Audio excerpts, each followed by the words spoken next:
¿Qué tal? Norberto Díaz Granados aquí una vez más. Estaré hablando de la profecía del Mesías, un poco acerca del advenimiento del Mesías, del misterio de la piedad y también del cumplimiento de esta profecía. Y te invito también a que respondas a una pregunta. ¿Crees que Jesús es el Mesías? ¿Y por qué lo crees? Me gustaría saber tu respuesta, leer tus comentarios. Y así que te invito a que veas este video completo, a suscribirte y hacer clic en la campanita para que recibas las notificaciones de todas las demás enseñanzas que estaremos publicando durante la semana.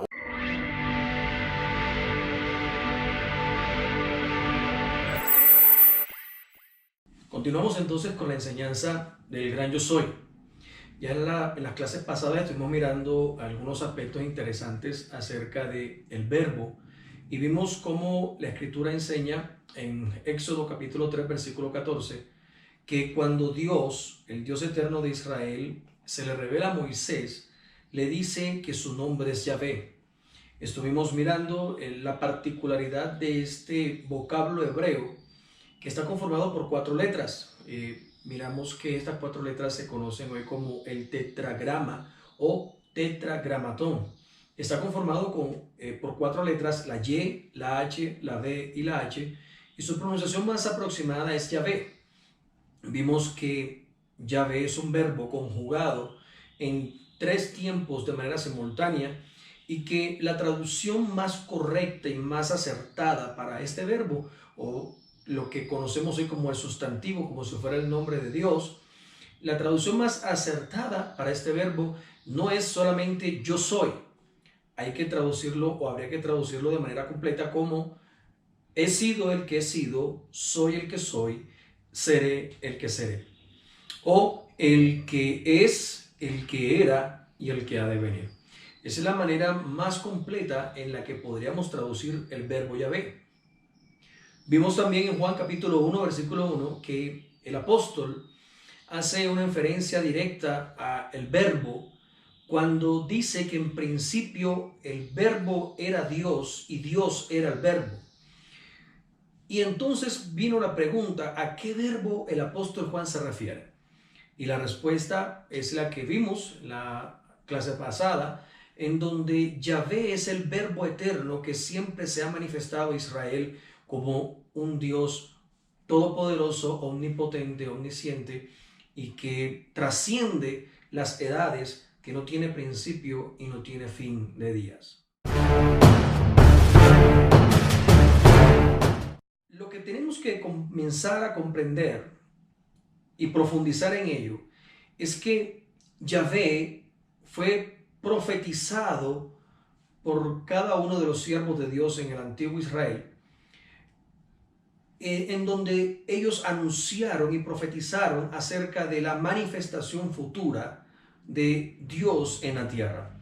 Isaías capítulo 7 versículo 14, el profeta anuncia una palabra maravillosa para Israel y le dice que la virgen quedaría encinta y daría a luz un niño y llamarían su nombre Emmanuel. Emmanuel significa Dios con nosotros, o Elohim con nosotros, o según la revelación que Moisés tuvo, Yahvé con nosotros. Los profetas anunciaron de manera muy directa y muy poderosa en varias oportunidades, incluyendo a Jeremías, que nacería un renuevo a David y que este renuevo sería grande entre los hombres y que tendría un reino eterno para siempre. Posteriormente, en el cumplimiento profético, en el tiempo de Dios, cuando el apóstol Juan trae la revelación en su evangelio, anota en capítulo 1, versículo 14, anota que el verbo se hizo carne y tabernaculizó entre nosotros, o habitó entre nosotros, y vimos su gloria, gloria como unigénito del Padre, lleno de gracia y de verdad. Esta profecía que se cumple en el nacimiento de Jesús nos da a entender una sola cosa y una sola realidad, y es que Jesús es el gran yo soy, el Dios eterno de Israel, manifestándose en la tierra en carne y hueso para cumplir esa profecía de Isaías que llamarían su nombre Emmanuel. Emmanuel quiere decir Dios con nosotros, o Elohim con nosotros, o Yahvé con nosotros.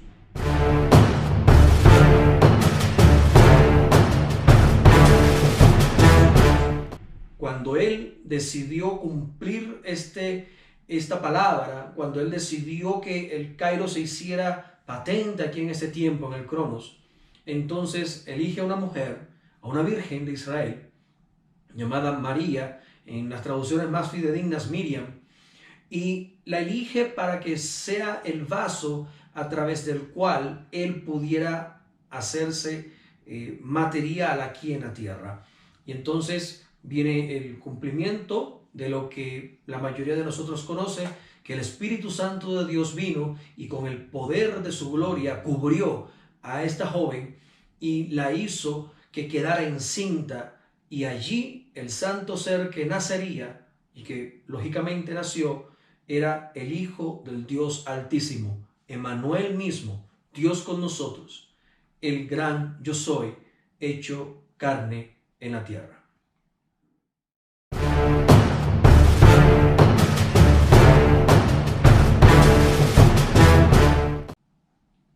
De esta manera, el apóstol Pablo también, posteriormente en su carta a Timoteo, primera de Timoteo capítulo 3, versículo 16, él anota algo muy maravilloso y muy especial que quizá la mayoría de nosotros no hemos tenido en cuenta, y es que hay un misterio oculto, un misterio profundo, un misterio grandioso que siempre estuvo oculto por todos los siglos en Dios, pero que al final, en el cumplimiento del tiempo, se hizo patente y se manifestó.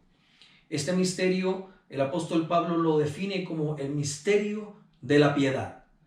¿Y el misterio de la piedad en qué consiste? ¿De qué se trata?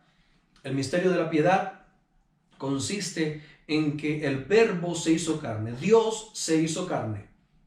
Y dice la Escritura en 1 Timoteo capítulo 3, versículo 16, y lo voy a parafrasear un poco, dice que Dios se hizo carne. Dice la Escritura, dice que Dios fue manifestado en carne, fue justificado en el Espíritu, fue visto de los ángeles, fue predicado a los gentiles, fue creído en el mundo y fue recibido arriba en gloria. Todas estas alusiones son y apuntan de manera directa a Jesús de Nazaret, porque Jesús es quien fue justificado por el Espíritu. Jesús fue el que fue visto o cuidado por los ángeles. Jesús fue el que ha sido anunciado a todo el mundo gentil. Jesús es quien ha sido creído en el mundo, y Jesús es quien fue recibido arriba en gloria.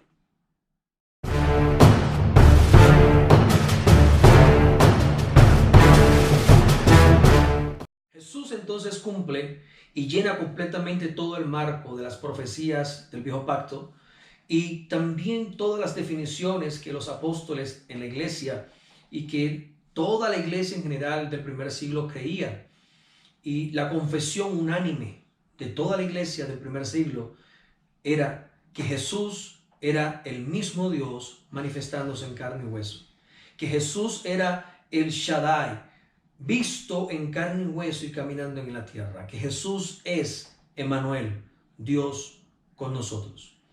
Por eso es prioritario y de gran importancia que todos nosotros, los cristianos y los que creemos en Dios y los que creemos en Jesús, tengamos la misma confesión, tengamos la misma fe, y es que aceptemos humildemente lo que la Escritura dice, que Jesús es Dios manifestándose en carne, que grande es este misterio de la piedad, que humanamente no tendremos la capacidad jamás de comprender, pero que por gracia y obra de su Espíritu Santo, tal como le pasó al apóstol Pedro, recibimos entonces la revelación de que Jesús es el Hijo del Dios viviente, de que Jesús es el Mesías, de que Jesús es el Cristo, y que no hay otro Dios fuera de Él.